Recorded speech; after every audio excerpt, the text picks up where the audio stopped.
So in this section, I want to finish with, we talked about STP, we talked about segmentation, we talked about targeting, and now I want to talk about positioning. That's the P. But in thinking about positioning, I really want you to think about what is a brand.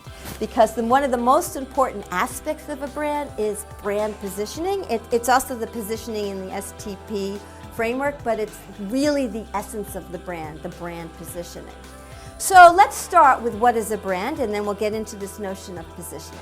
But just to anticipate where I'm going, positioning is positioning your product to meet the needs of the target segment. That's the basic definition.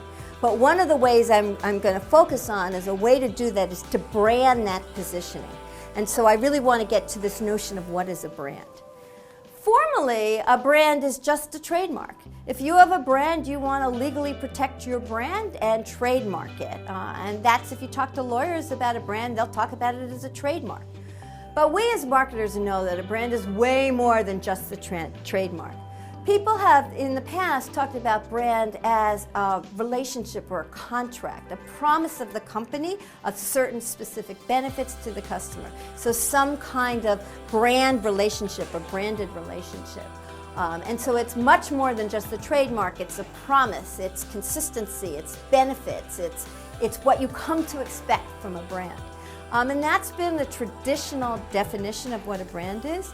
In today's world, a brand is a little bit bigger than that. Because we mentioned before, this is a connected community and customers are talking to other customers. Really what a brand is, and the real definition of a brand, is whatever the customer thinks it is. That's what the brand is. What sits in your customer's head, regardless of what you try to put there, is what your brand actually is. So if you have a very strong branded message, and something like Disney, which is a very strong brand name and a very clear positioning, then hopefully what Disney thinks their brand is what the customers think it is. But if your message is not so clear, and you want your brand to mean something, but what the customers think is something different, guess who wins? It's the customers. That's what your brand is, what sits in the customer's head. And so a lot of what marketing is and understanding about brands is to do market research to understand how customers do think about your brand. Now, we're talking about the notion of positioning. And so a positioning statement is a definition or a positioning statement for a particular brand. I have here two examples of positioning statements for two brands of personal computers. These are a little bit old. It's when Apple and IBM were really focusing on personal computers. But I want to use these examples because they're very clear, crisp positioning statements, and I think we can learn a lot by understanding these positioning statements. So let's look first at Apple Computer's positioning statement. And if we read that, it says, Apple Computer offers the best personal computing experience to students, educators, creative professionals, and consumers around the world through its innovative hardware, software, and internet offerings. That's one positioning statement. Compare that to IBM, which was very, very different at the time. IBM is for businesses who need computers. IBM is the company you can trust for all of your needs. Very, very different positioning. That is a really good positioning statement when one company can be so differentiated from the other company. They're going after different target segments, and it should be quite clear by the positioning statement. Let's break that positioning statement into its parts so that we can understand what a good positioning statement has. And let's focus here on the Apple computer. There's three pieces to the positioning statement. There's who is the target segment, what is the point of difference that they're offering to that target segment, and then there's what is the frame of reference. And the frame of reference is who are the other competitors that they are comparing themselves to. The target segment here, and if you think about Apple, the target segment is students, educators, creative professionals. A brand should have a crisp target segment, even if that's not the only people who use the product. So nowadays, Apple's so popular that, everybody has an Apple. Your grandmother has an Apple. Somebody who's not a student has an Apple. Not just creative people anymore. Yet, even though Apples are ubiquitous and lots of people have Apple products, still it's positioned to creative people. It's a very designy brand. So it still has a very clear target segment, even if that doesn't limit who might use the product. It has a point of difference. What's the point of difference for Apple? It's innovative. Apple offers state-of-the-art products. We look for design and innovation from Apple, so that's its point of difference. And in this case, what's the frame of reference? In this particular positioning statement, it's other personal computers, personal computing experience. So you have these three pieces to a strong positioning statement: the target segment, the point of difference, and the frame of reference. And positioning is defining the value proposition in these three terms: the target market, the point of difference, and the point of parity. Now you can play around with this. And if you think about this and get into it a little bit, you may realize that your point of difference is going to be relative to the frame of reference. So for example, let me give you an example of, this product isn't on the market anymore, but it's, Crest made this chewing gum. If the Crest chewing gum was referred to, the frame of reference was other toothpaste products, then Crest chewing gum's point of difference is it's a toothpaste product that's in gum form, okay? On the other hand, if you take Crest chewing gum and compare it as a frame of reference to other chewing gums, the point of difference is this is a chewing gum that has toothpaste in it. So these two things go together, and part of the art of coming up with a good positioning is figuring out who's the right target market to go after, and also what's the frame of reference and what's going to be your point of difference. And playing around with those two pieces is a lot of the art of positioning. Very important concept, but you really need to understand these three ideas: target marketing, point of difference, and frame of reference or point of parity. And what you're going to do is, once you decide on your positioning statement, you use all of the elements of the marketing mix that we've already talked about: product, price, promotion, and place, to position your product to meet the needs of the target segment. And positioning should be clear and simple and focus on a few key benefits. Sometimes people talk about this as a unique selling proposition.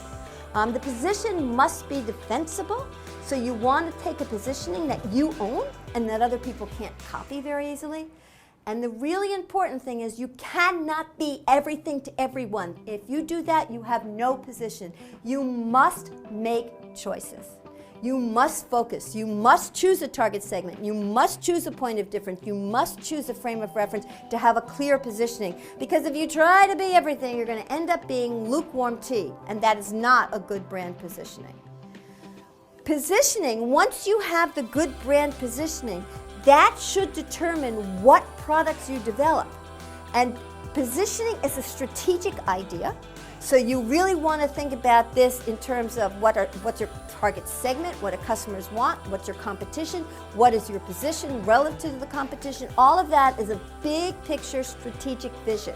That is distinct from messaging. Messaging is tactical.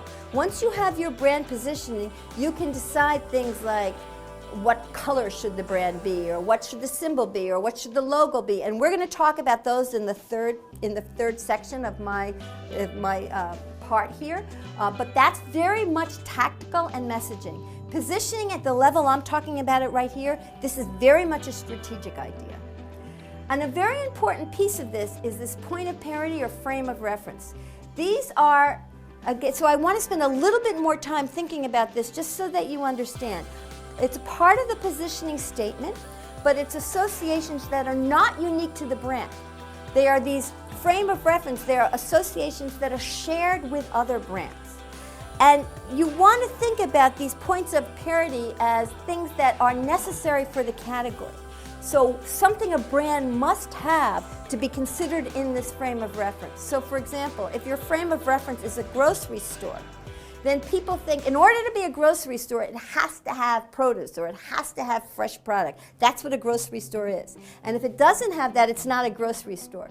So one of the things you think about in terms of these points of parity are what are the conditions that your brand must have that they share with the competition to be part of that set. And then you want to think about points of parity sometimes as ways to negate a competitor's point of difference. So for example, in toothpaste, when one of the brands, and I can't remember which one, first came out with fluoride and as a cavity preventer, and that was a differentiator, all of the other brands copied and put fluoride in their toothpaste, suddenly it's a frame of reference, it's a point of parity. All toothpaste now has fluoride. So what I've done is negated the point of difference of the first innovator who came out with fluoride toothpaste. I have this slide up here. On January 9th, 2007, a few years ago, when Steve Jobs is still here, he used to go out in January and come up with some big innovation every year, an announcement about Apple. On January 9th in 2007, one of the big announcements at the time was that he changed the name from Apple Computer to just Apple. And now it's been a while, and so people are very used to thinking about it as Apple, and probably many of you don't even remember it used to be Apple Computer. But the point I'm making here is when he changed the name of the company, think about, just for a second to see if you get this idea, which one of the three aspects of the brand positioning did he change? Did he change the target segment? Did he change his point of difference? Or did he change his frame of reference? It should be clear, he changed his frame of reference. Target segment, still creative young people. Point of difference, still innovation. But now the frame of reference is not computers, but it's consumer electronics. And I believe when he made this change was the same time he introduced the iPhone. And he really was in consumer electronics. And it was no longer the frame of reference comparing to other personal computers. The point of difference, I think, is more clear to people what that is. It's strong, favorable, unique brand associations. Some people talk about this as a unique selling proposition. It's a similar concept. And what you want it to do is to have it be sustainable. You want a competitive advantage, a point of difference that you can hold and that is difficult for competition to copy. And it can be a lot of different things. It can be product attributes, performance attributes, it can be imagery, it can be benefits, it can be design. It can be anything that you can own and that really differentiates your brand. When you're choosing a point of difference, you want to make sure that it's desirable to the customer. Is it relevant? Is it distinctive? You also want to make sure that you can deliver these things. Don't overpromise. Don't say something that's not feasible, that's not sustainable. So in choosing a point of difference, it's very, very critical. It's probably going to be the reason people choose your brand, but you've got to make sure it's important and that you can deliver on that criteria.